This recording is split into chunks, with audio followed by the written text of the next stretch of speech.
Hey, nouvelle vidéo dédiée au retour d'expérience personnelle aujourd'hui.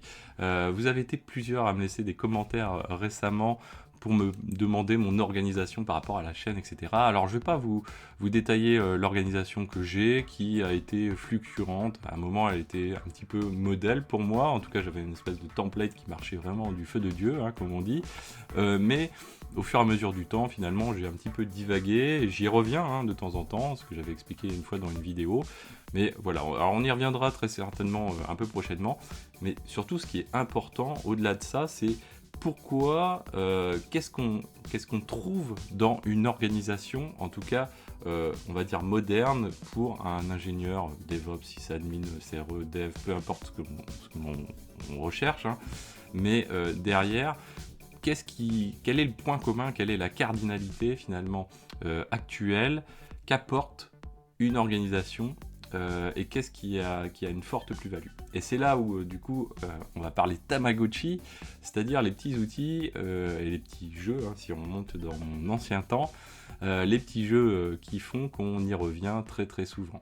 Alors, à titre perso, hein, je ne suis pas un modèle, j'ai repris Clash of Clans, et ça a été pour moi d'ailleurs l'occasion de redécouvrir un petit peu ces aspects-là que j'avais vraiment mis de côté. En tout cas, j'avais vraiment passé un petit peu la débroussailleuse dans toutes ces choses-là, et c'est important de le faire. La nouvelle année commence, donc c'est peut-être pour vous l'occasion de passer à l'acte, et c'est souvent assez intéressant que quelqu'un éventuellement vous le dise. Alors, que ce soit moi, mais ça peut être votre proche, par exemple, hein, par exemple ma femme, ma fille, qui vont dire, mais tu passes beaucoup de temps là-dessus, et prendre le recul, pas être en mode défensif, mais prendre le recul et se dire, est-ce que oui, effectivement, je passe du temps dessus, et est-ce que c'est du temps qui est bien utilisé, mal utilisé, etc. Alors les systèmes modernes sont basés là-dessus, hein, c'est-à-dire sur le fait que tout un chacun dépense du temps, et à partir du temps passé par nos petites matières grises, eh bien finalement on va faire quoi, certaines sociétés vont pouvoir dégager du profit, faire de l'argent, etc. On va pas diaboliser hein, parce que c'est un modèle aussi qui génère des emplois, etc. C'est pas magique, c'est pas le monde des bisounours bien sûr, mais néanmoins voilà, c'est ce qui existe, c'est un fait, c'est un acte, et c'est pas nous qui allons le changer comme ça du jour au lendemain. On peut en être conscient, essayer d'agir, et voilà.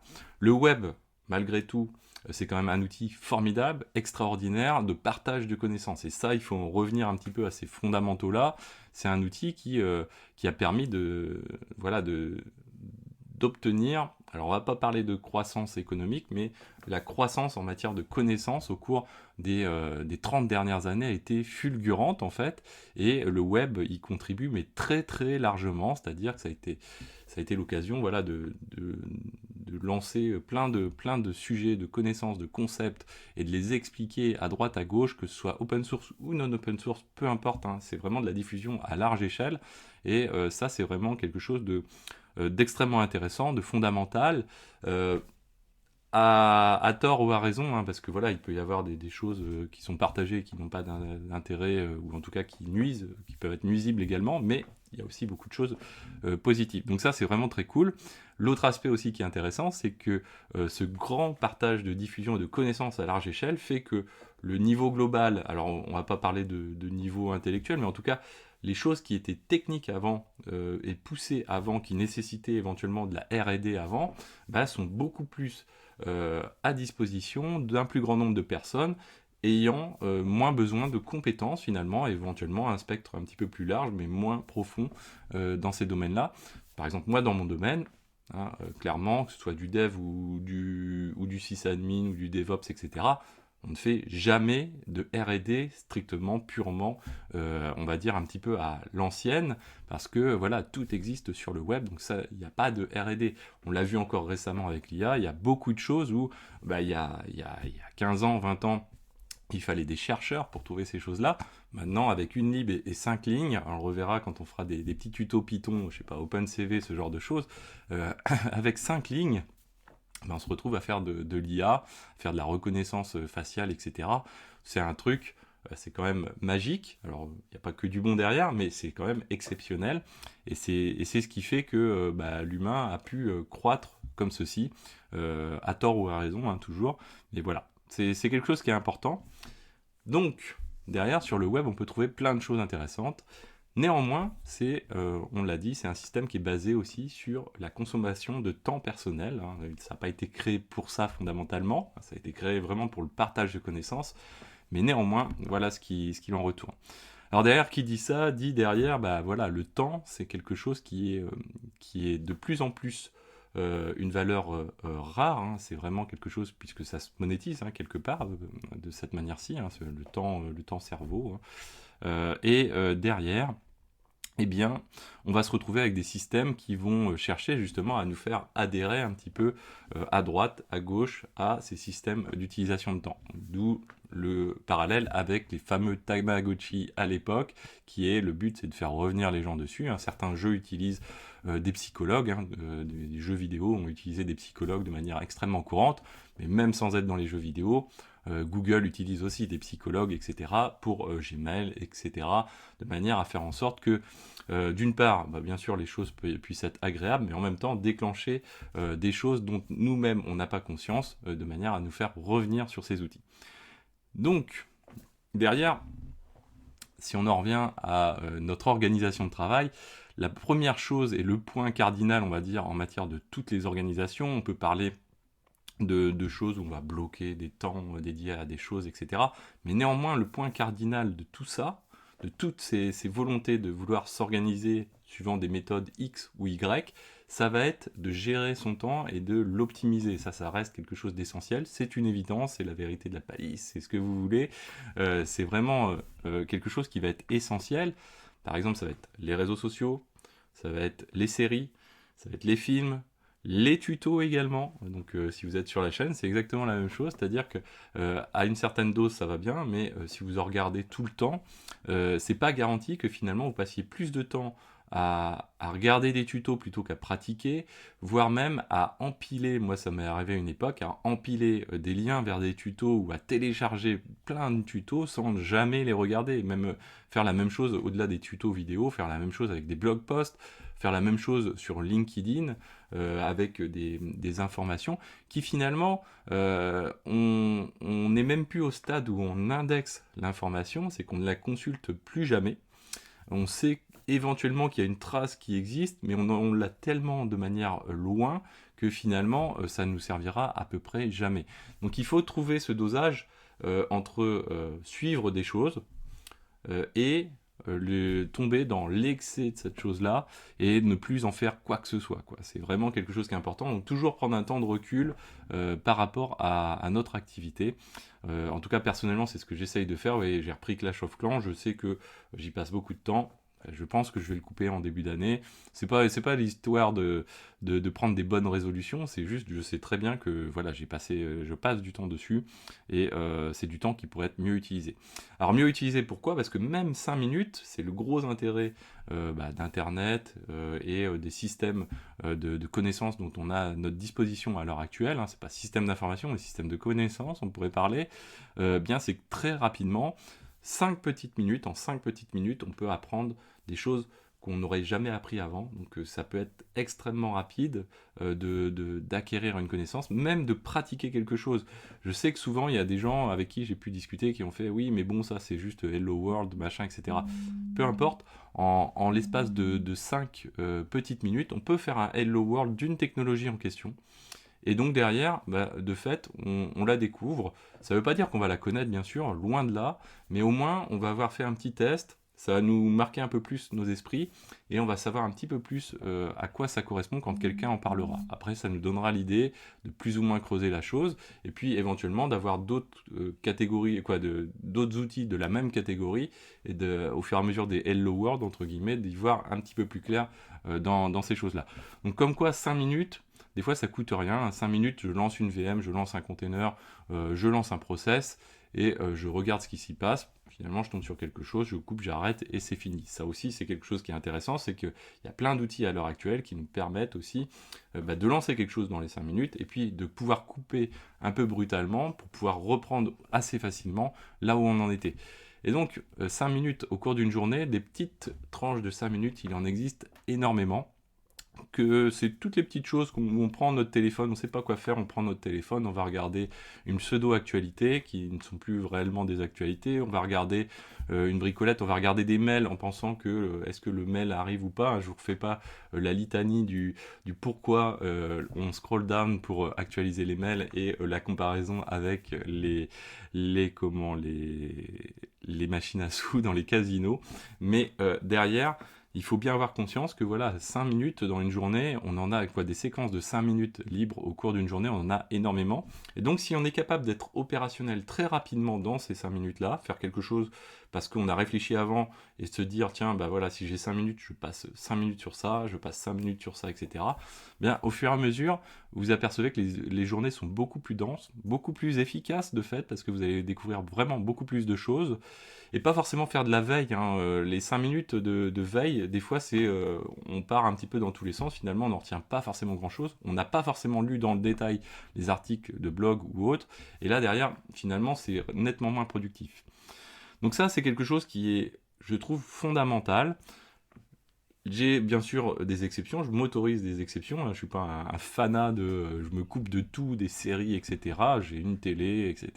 Je regarde de temps en temps des choses, mon cerveau c'est un moyen de le déconnecter, en tout cas des choses classiques, et puis de passer sur quelque chose qui va un petit peu le faire partir ailleurs, le faire voyager, et puis bien sûr ne pas en abuser. L'autre méthode également que j'utilise assez souvent, ça va être très simple, mais ça s'applique qu'à moi, c'est ceci, et ce genre de choses. C'est-à-dire quelque chose qui va faire en sorte que je peux me couper de donc de couper complètement tout ce qui me relie à des choses qui sont consommatrices de temps, en tout cas de temps que je ne souhaite pas de consommer de cette manière-là.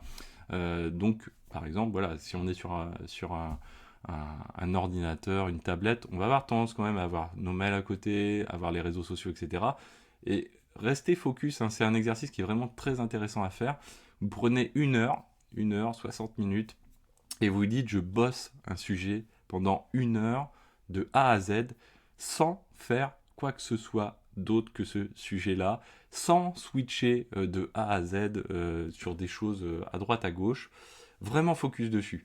Ben, vous allez voir que finalement, c'est quelque chose on a perdu, entre guillemets, l'habitude de faire, et ça, c'est quelque chose qui est essentiel parce que ça veut dire qu'on a perdu en concentration. Et la concentration, j'ai tendance à la rappeler assez souvent, si on veut faire le parallèle avec un ordinateur, un laptop par exemple, hein, peu importe, eh bien la concentration, ça représente la mémoire vive qu'on a à notre disposition, la RAM qu'on a à notre disposition. Imaginons que vous avez un CPU de folie, c'est-à-dire les capacités de calcul de dingue, hein, vous montez à 5.8 GHz. Imaginons que vous avez un disque de stockage qui fait 10 Tera, mettons devant nous. Eh bien, malgré tout, vous avez quelque chose qui est relativement inefficace. Derrière, si vous n'avez pas de RAM, c'est-à-dire moi la concentration, je considère que c'est la RAM, c'est la mémoire, on va dire, de travail, c'est l'espace de travail qui va permettre à votre CPU de pouvoir de pouvoir rendre opérationnel ses capacités. Et ça, c'est fondamental. C'est aussi ce qui va pouvoir permettre d'utiliser fondamentalement le disque qui est à notre disposition. Donc la mémoire plutôt sur long terme. Donc c'est quelque chose qui est vraiment important. Je connais un petit peu le sujet ensuite sur ces aspects-là de concentration parce que voilà, je fréquente des gens qui ont des difficultés sur ces points-là, qui ont des énormes capacités, mais s'il n'y a pas la concentration, on s'aperçoit finalement que on va avoir des difficultés et les points positifs qu'on peut avoir vont devenir finalement un frein. Donc travailler cette concentration, c'est quelque chose de fondamental. Donc l'organisation, hein, c'est gestion du temps, gestion de la concentration, quelque chose d'important. Donc derrière, hein, un cahier, un stylo, finalement, on va être pas trop perturbé, alors sauf si vous êtes méga dessinateur, etc. Mais derrière, généralement, ça va vous permettre en plus de mémoriser les choses. Moi, en tout cas, c'est comme ça que ça fonctionne. Je sais que des gens qui vont être des générations peut-être plus récentes ou des gens qui sont plus à l'aise avec les écrans vont peut-être pouvoir le faire sous écran. Moi, à titre perso, je ne le ferai pas et je ne sais pas si je le ferai un jour, mais en tout cas, je ne le ferai pas forcément parce que je sais que quoi qu'il arrive, j'arriverai à glisser vers des choses qui vont capter mon attention et me déconcentrer finalement. Le bouquin aussi, le gros intérêt au passage, merci à Christophe qui m'en a offert quelques-uns. Le bouquin derrière, le gros intérêt, c'est de se dire, voilà, je commence ce truc-là, je vais jusqu'au bout et je vais le finir. Quoi qu'il arrive, quoi qu'il dise, ce bouquin-là, que ce soit des choses élémentaires ou pas, je vais le lire intégralement. Parce que même dans les choses élémentaires, on va y apprendre beaucoup de choses, c'est-à-dire on va avoir des gens, quoi, si on connaît un sujet, moi ça m'est arrivé de lire des bouquins sur Docker par exemple, j'en ai pas mal, des bouquins sur Kubernetes aussi, j'en ai pas mal, et des choses qui sont des redites. Alors les gens ils disent ah oui mais c'est des redites etc. Oui mais quand c'est expliqué avec un angle différent par une autre personne, généralement d'une personne à une autre, de toute façon on a toujours un angle différent, ça va permettre de capter des petits éléments supplémentaires qui vont permettre de poser de meilleurs fondamentaux. En tout cas c'est ce que je pense. Et donc là du coup, vous voyez un petit post-it, on avance et tant qu'on n'a pas fini le truc, on va pas passer au bouquin suivant et on reste focus dessus, c'est-à-dire si on a vraiment du temps de dispo, on passe son temps pour essayer de finir les choses et les petites notes à côté pour essayer d'en garder la substance essentielle. C'est pas forcément pour les relire régulièrement, mais c'est que le fait de noter va permettre aussi d'assimiler un petit peu plus facilement les choses, de les retenir de manière plus importante. J'ai pas une mémoire exceptionnelle, j'ai pas une mémoire qui est extrêmement forte. Donc derrière, ça me permet quand même de retenir un peu plus facilement les choses. Donc ça, c'est quelque chose qui est important. Dans les vidéos aussi, ce que j'utilise, parce que voilà, on va diaboliser un petit peu le tout. Les vidéos, ce que j'utilise aussi, c'est des vidéos qui vont me permettre de travailler l'inspiration. Alors, c'est pas les trucs où ouais, vous allez devenir riche, tatati, tatata, machin, etc. C'est pas forcément ça. En tout cas, je regarde jamais ça. Mais je regarde d'autres types de vidéos. C'est par exemple, personnellement, j'ai, on va dire, une grosse base sportive dans fut un temps.